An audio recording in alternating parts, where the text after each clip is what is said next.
Hey, what's up, YouTube family? It's your favorite black guy from Nebraska. Yes, there are plenty of black people here in Nebraska. This is going to be a continuance of our content about Planned Parenthood and Margaret Sanger. Planned Parenthood, we're going to go ahead and continue in regards to the goals that Planned Parenthood have for the black community and how they're going to implement them using black faces, black physicians, black nurses, and black professionals. Black professionals were used as pawns to, in a way, secretly, silently, through the outlook of trying to help the black community, they actually help to undermine and destroy the black community using eugenics. So we're going to talk about that. It's a lot of information in here.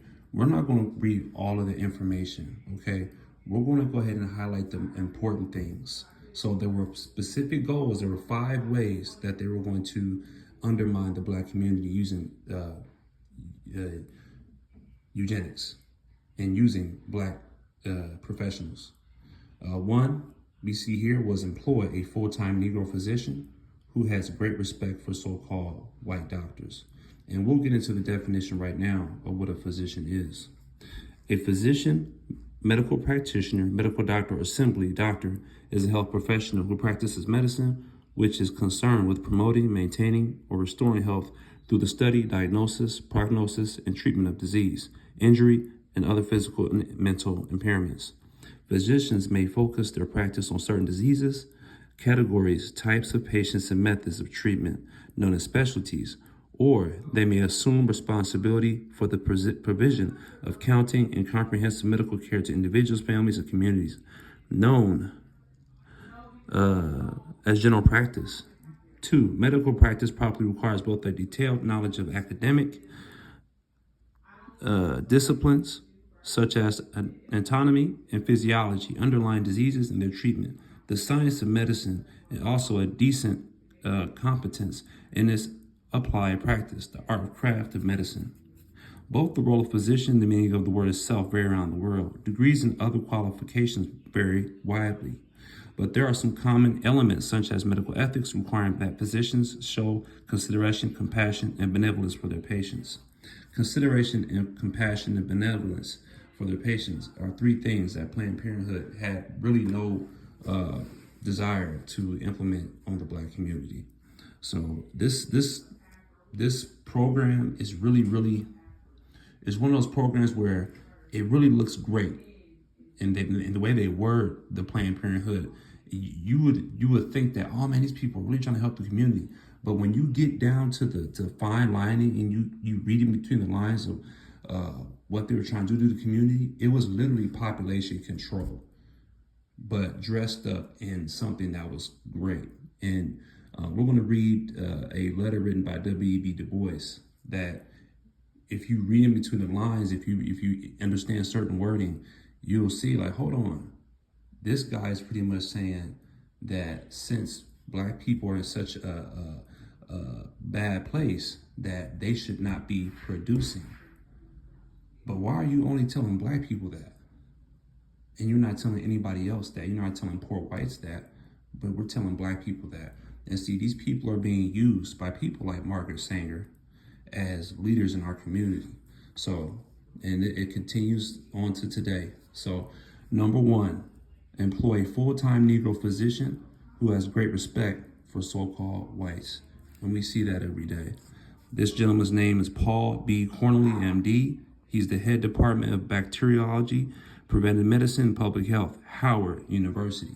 And you must know and understand that Howard University, these historically black colleges, were funded by the J people. And the J people, you know what I'm talking about. I'm not going to go too far into that because I don't want my video to be, Quote from Cornely: child spacing represents an important and useful consideration to preventative medicine to reduce the number of Negro mothers who die during or after childbirth. We must provide adequate medical care and the information is necessary for them to undertake pregnancies when they are physically equal to the task.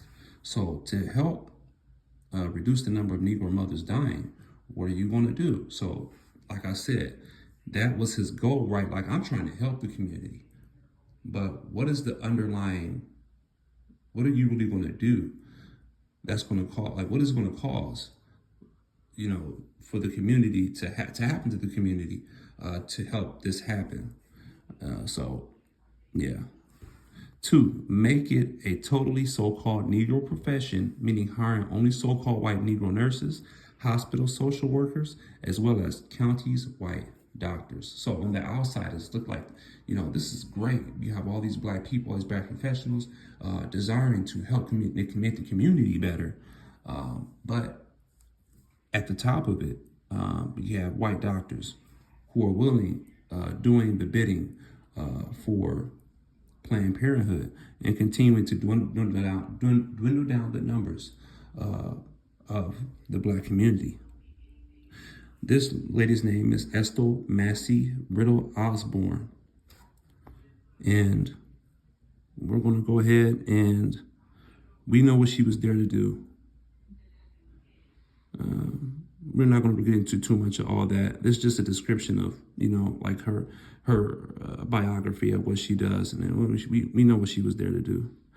3, use their ministers to calm and straighten out any wrong ideas many of their so-called rebellious members perceive of the so-called Negro Project. In the first part of the letter, she mentioned the colored Negroes have great respect for white doctors. They can get closer to their own members and more or less lay their cards on the table, which means their ignorance, superstitions, and doubts. That's Mary Jane McLeod Bethune. And okay, this gentleman's name is Philip Randolph. This is the minister. Now you have to understand how ministers were used by those who wanted to control our community. As you guys, hey, we go to if something happened in the community, they want to quell the black people, they will go to the ministers and say, hey, this is what we want to see out of your community. And these ministers, a lot of them are backstabbers, traitors, and agents. Quote from Randolph: better schools, better employment, better medical and recreational facilities will do much to produce a better generation. But planning for health must begin at home, if possible, even before the next generation is born. Family planning is the first step in attaining this goal. Now that sounds all well and good, but we know and understand that it's more than that. Bring them all together, and you have your knowingly help to attempt to exterminate the so-called colored Negro population. Now that's important. Bring them all together. Now all these people I just described, they're all here in Planned Parenthood. Means better families, right? It all sounds good. Bring them all together, and you have your own to knowingly help attempt to exterminate the so-called Negro population. A long overthought out plan by eugenicist Margaret Sanger herself. Planned Parenthood, as Sanger's group was later named in 1942. What else happened in 1942? Israel became a nation. Decided the best way to implement their Negro project was to get plenty of so-called black leaders on board. And this is what they do. This is nothing new. Unaware of the genocide, eugenist aspects to this plot, shielded under the disguise of health in the black communities as talking points most so-called black Americans would respond to. So, like I said, through help, right, they have given us an out, but the out is not there to help us. So they created the problem in our communities by flooding the drugs in our communities, taking the jobs out of our communities, taking the men out of the homes. And they say, hey, we created the problem, now we're going to give you the answer.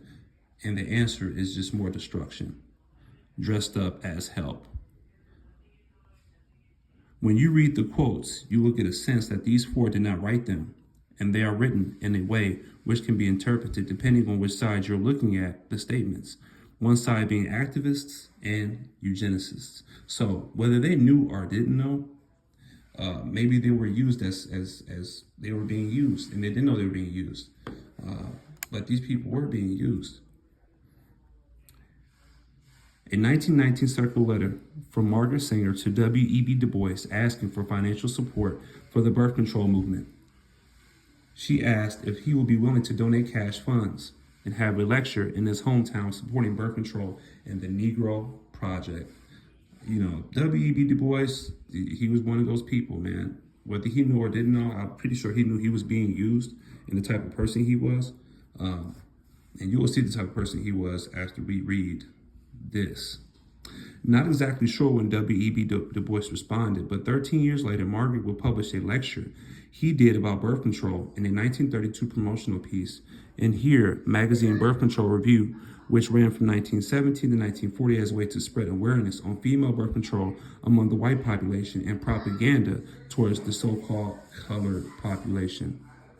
Black Folk and Birth Control by W.E.B. Du Bois. The American Negro has been going through a great period of stress, not only in the present depression, but long before it. His income is reduced by ignorance and prejudice, and his former tradition of early marriage in large families has put grave strain on the budget in which we were seeking, not merely to maintain, but to improve the standard of living. As slaves, every incentive was furnished to raise the largest number of children possible. The chief surplus crop of Virginia and other border states consisted of this natural increase of slaves, and it was realized in the consequent slave trade to feed the plantations of the lower South and Southwest. Frederick Bancroft was recently shown us that this trade in the decade 1850 to 1860 involved average annual sales of nearly 80,000 human beings, representing 100 million of capital. Even then, birth control was secretly exercised by more intelligent slaves. As we know from many reminiscences, after emancipation, there arose the inevitable clash of ideas between those Negroes who were striving to improve their economic position and those whose religious faith made the limitation of children a sin. The result among the more intelligent class was a postponement of marriage, which greatly decreased the number of children. Today, among the class of Negroes, few men marry before 30, and numbers of them after 40. The marriage of women in this class was similarly been postponed. In addition to this, the low income which Negroes receive make bachelorhood and spinsterhood widespread, which to naturally result in lowering, in some cases, of sex standards. On the other hand, the mass of ignorant Negroes still breed carelessly and disastrously. I mean, look at that. The mass of ignorant Negroes still breed carelessly and disastrously. Imagine somebody saying, you are breeding carelessly and disastrously. Those are alarming words coming from W.E.B. Du Bois. So that increase among Negroes even more than increase among whites. So check that out. So that the increase among Negroes even more than the increase among whites. So he's concerned that there's an increase among Negro babies more than whites. That's alarming to him. It's from the part of the population least intelligent and fit. Least intelligent and fit. So he's saying the population that's least intelligent and fit are breeding and least able to rear their children properly. So these are the words of W.E.B. sellout Du Bois. There's more of that, but it's just like that. So we're not going to go ahead and get too caught up on that. By early 1930s, as Sanger expected, had total compliance, blinded by ignorance, faithfully supporting these so-called eugenic studies, which later led to policy being enacted toward them and their own communities, all of them lost, in search for recognition, fame, and just enough respect for their so-called white peers to make themselves feel more important than their black counterparts, and all in hopes of being looked at as their leader. In 1937, North Carolina became the first state to incorporate birth control services into a nationwide public health program, followed by 6 other southern states. They recruited known eugenics leaders, such as Clarence Gamble, and today North Carolina is known for forcibly sterilizing thousands of black people in the state. Forcefully sterilizing black people. And if that's not a form of population control, then I don't know what is. Remember the plan we just read? Well, she made it into a manual to teach other eugenicists how to successfully carry out her plan. Find a group of public-spirited citizens, preferably physicians, ministers, social agencies. Create a medical committee to set standards and organize the committee to gain community support. Promote such services at pre-existing hospitals and all other health agencies. Create social philanthropic ESPIS, And that's how is that's the most important thing. That is, it is given to you as a social concern.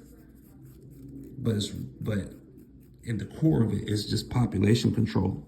Philanthropic or philanthropic, a personal organization seeking to promote the welfare of others, especially by donating money to good causes, generous and benevolent. Auspice, a divine or prophetic token.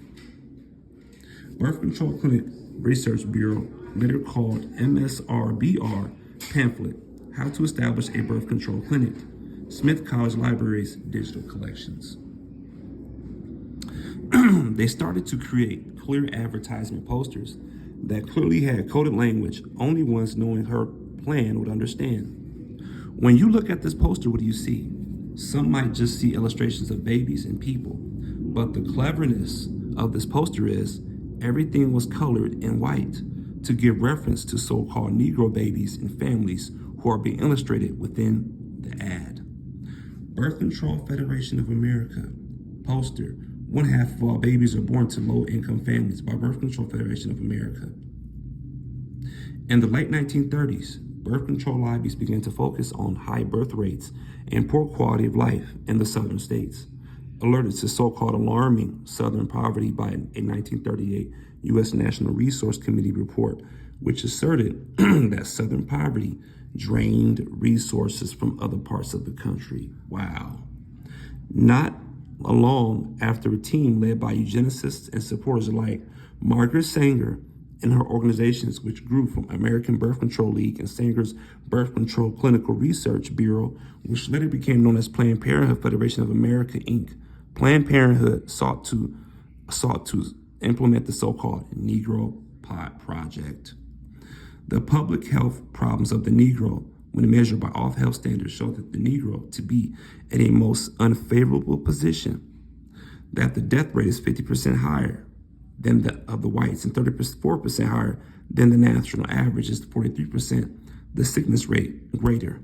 The length of life is 12 years shorter. Negro mothers die at twice the rate of white mothers. Negro babies at first times the rate of white babies. Negro children show a 50% death rate. Out of the 250,000 Negro live births annually, 22,000 babies, or 9%, die before their first birthday, while an additional 18,000 are born dead, raising the total annual loss to 40,000 infants. And my question is, why is that? Is there something that is specifically being done to cause these numbers? And I would say so. This reminds me of the Pharaoh desiring to destroy and murder the Hebrew children in the Bible. That stuff is still going on today. And it still is going on through Planned Parenthood and programs such as this. Where are they getting these statistics? In 1938, communities were segregated.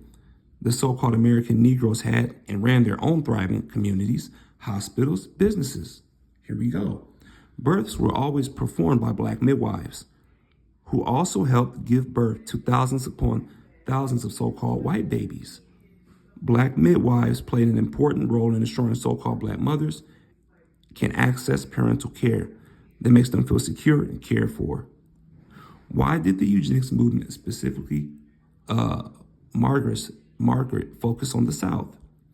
In the early 1900s, thousands of black midwives worked throughout the South, were delivering thousands of healthy black and white babies and providing desperately needed reproductive care. By the 1980s, they'd been systematically pushed out of the South's healthcare landscape by so-called public health officials and newly formed white medical establishment. Midwives, who had delivered hundreds of babies personally, now being forced to pay for yearly licensing and take lessons from so-called Negro nurses who are trained under white doctors in white hospitals. I find it amazing that these midwives were not only delivering black babies, but they're delivering white babies successfully. So we always cared about not just us, but other people as well. And that just goes to show you the heart of the black person. So These are just pictures of the midwives delivering babies. Amazing pictures. And I think this is going to be the last page we read until the next part. In 1921, the U.S. government enacted the Shepard-Towner Act, which provided federal matching funds to states to support infant and maternity care. The act played a critical role in the medicalization of pregnancy and childbirth, including through establishing hygiene requirements for public health nurses, distributing educational materials on prenatal care, and establishing hygiene requirements for public health nurses In 1921, the U.S. government enacted the Shepard-Towner Act, which provided federal matching funds to states to support infant and maternity care. The act played a critical role in the medicalization of pregnancy and childbirth, including through establishing hygiene requirements for public health nurses, distributing educational materials on prenatal care, and regulating and licensing, which many Black midwives were denied from obtaining or simply couldn't afford it. So they knew this, and that's why this was implemented. Unless they worked under white doctors, many were ridiculed, demonized, and fined during their practices under the guise of public health, unless licensed under white trained physicians and supervised by white nurses within white hospitals. By 1941, the State Board of Health of Georgia decided to discontinue certification of midwives, therefore reducing the number of practicing midwives to little over 2,000, down from 9,000 in 1925. This is just one example how the eugenicists movement, with help of the United States government, focused on dismantling any form of health care being provided to the people they deemed Negroes by so-called Negro midwives. In 1937, North Carolina, known today for many horrible things, but one was forcibly sterilizing thousands of people they deemed colored, Negro, or mulatto, which could also became the first state to incorporate birth control services into a statewide public health programs and campaign aimed at the so-called Negro communities, followed by 6 other southern states. They recruited known eugenicists and white supremacist leaders such as Clarence Gamble and many so-called Black leaders they made famous through white news outlets. Many of these men and women would later become the unelected voices of what is known today as Black America. Margaret Sanger was so intent on her mission to advocate for birth control that she chose to align herself with ideologies and organizations that were explicitly ableist and white supremacist. In doing so, she undermined reproductive freedom and caused irreparable damage to the health and lives to generations of indigenous people they reclassified Negroes or colored. Eventually, many so-called Negro leaders not being promoted or aligned with these organizations started to figure out the plot, and started trying to make the now called Black community aware of what was going on under the guise of public health. But many would be discredited, and many white-owned media outlets started to push the idea that any form of information coming from a so-called Negro is not to be trustworthy. They heavily pushed the narrative that continues to permeate through Black American culture today. On December 9, 1948, the Civil Rights Congress formed in 1946 adopted a document which was eventually submitted and received by the United Nations. The document was formed in Article 11, Convention on the Prevention and Punishment of the Crime of Genocide, and reads, in the present convention, genocide means any of the following acts committed with intent to destroy in whole or in part a national ethnicity, racial, or religious group, as such as killing members of the group, causing serious bodily or mental harm to members of the group, deliberately inflicting on the group conditions of life calculated to bring about its physical destruction in whole or in part, imposing measures intended to prevent births within the group, forcibly transferring children of the group to another group. The document was brought to the United Nations and approved in 1951. On December 17, 1951, the petition was presented to the United Nations on 2 separate venues. Activist Paul Robeson, together with people who signed the petition, handed the document to a UN official in New York. while William L. Patterson, executive director of the Civil Rights Congress, delivered copies of the drafted petition to a UN delegate in Paris. The petition quoted the UN's definition of genocide as any attempt to destroy in whole or in part national, or racial, or religious group is genocide, and concludes that the oppressed Negro citizens of the United States, segregated, discriminated against, and long the target of violence, suffer from the genocide as a result of consistent, conscious, unified policies of every branch of government. If the General Assembly acts as the conscience of mankind, therefore acts favorably on our petition, it will have served the cause of peace. We charge genocide, the historic petition of the United Nations for relief from a crime of the United States government against the Negro people. Introduction. Out of the inhumane black ghettos of American cities, out of cotton plantations of the South, comes this record of mass slayings on the basis of race, of lives deliberately warped and distorted by woeful creation conditions, making for premature death, poverty, and disease. It is a record that calls aloud for condemnation, for an end to these terrible injustices that constitute a daily and ever-increasing violation of the United Nations Convention on the Prevention and Punishment of the Crime of Genocide. It is sometimes incorrectly thought that genocide means the complete and definitive destruction of a race of people. So we're going to stop right there today, and we'll continue on another time because there's a lot of reading in here. There's a lot of great information in here, man. A lot of great information. But that's exactly what occurred. Towards the end of reading this, that's exactly what occurred. This was all out genocide, literally wrapped in the basket, wrapped in the gift paper of trying to or attempting to help the black community. They were deliberately stripping the black community of its power to strive and to exist. So I hope you guys enjoyed that. I hope you guys are still here. It was tough in the beginning getting through that information. I wanted to really focus on the stuff that really mattered and not get so lost on information that doesn't matter. I hope you guys didn't log off. I hope you guys enjoyed this. And I'm going to become more content just like this. It's your favorite black guy from Nebraska. Yes, there's plenty of black people in Nebraska. I'm out. Peace. Please like, share, and subscribe.